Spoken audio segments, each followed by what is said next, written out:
Hi friends, പുതിയൊരു വീഡിയോയിലേക്ക് സ്വാഗതം. ഇന്നത്തെ വീഡിയോയിൽ പുതിയൊരു റിക്രൂട്ട്മെൻറ്റ് നോട്ടിഫിക്കേഷനെ കുറിച്ചാണ് പറയുവാൻ പോകുന്നത്. കൂടുതൽ ഡീറ്റെയിൽസ് അറിയാൻ വീഡിയോ അവസാനം വരെ കാണുക. വീഡിയോയിലേക്ക് കടക്കാം. റിക്രൂട്ട്മെൻറ്റ് വിളിച്ചിരിക്കുന്നത് കേരള PSCയിൽ നിന്നാണ്. Department Kerala water authority. Post name deputy accountant manager. Category number 371/2024. ആകെ 2 വേക്കൻസിയാണ് റിപ്പോർട്ട് ചെയ്തിരിക്കുന്നത്. ഈ ഒരു പോസ്റ്റിലേക്ക് 30 ഒക്ടോബർ 2024 മുതൽ 4 ഡിസംബർ 2024 വരെ അപ്ലൈ ചെയ്യാൻ സാധിക്കുന്നു. സാലറി 83,000 രൂപ മുതൽ 1,37,700 രൂപ വരെയാണ്.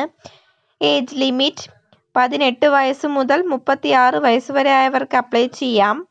അതായത് 2/1/1988 1/1/2006 മധ്യേ ജനിച്ചവർക്കായിരിക്കും അപ്ലൈ ചെയ്യാൻ സാധിക്കുക.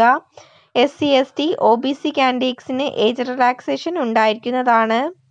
Qualification diploma or post graduate diploma in computer application or Tally പഠിച്ച് പാസ്സായവർക്ക് അപ്ലൈ ചെയ്യാം. കൂടാതെ associate member of institute of CA of India അല്ലെങ്കിൽ associate membership of institute of cost and work accountants of ഇന്ത്യയിൽ ഉണ്ടായിരിക്കേണ്ടതാണ്. യാതൊരുവിധ ആപ്ലിക്കേഷൻ ഫീസും നൽകേണ്ടതില്ല.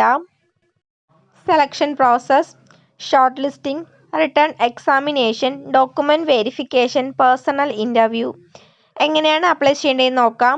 ഓൺലൈൻ വഴിയാണ് അപ്ലൈ ചെയ്യാനുള്ളത്. ഒഫീഷ്യൽ വെബ്സൈറ്റായ www.keralapsc.gov.in എന്ന വെബ്സൈറ്റ് വഴിയാണ് അപ്ലൈ ചെയ്യാനുള്ളത്. ഈ ഒരു വെബ്സൈറ്റ് വഴി 4 ഡിസംബർ 2024 വരെ അപ്ലൈ ചെയ്യാൻ സാധിക്കുന്നു. കൂടുതൽ ഡീറ്റെയിൽസ് അറിയുന്നതിന് ഒഫീഷ്യൽ നോട്ടിഫിക്കേഷൻ ചെക്ക് ചെയ്യുക. നോട്ടിഫിക്കേഷൻ ലിങ്ക് ഡിസ്ക്രിപ്ഷൻ ബോക്സിൽ നൽകിയിട്ടുണ്ട്. ഇതുപോലുള്ള പുതിയ നോട്ടിഫിക്കേഷൻ ലഭിക്കുന്നതിന് ചാനൽ ഒന്ന് സബ്സ്ക്രൈബ് ചെയ്യുക. വീഡിയോ ഇഷ്ടപ്പെട്ടാൽ ലൈക്ക് ചെയ്യുക. Thank you for watching.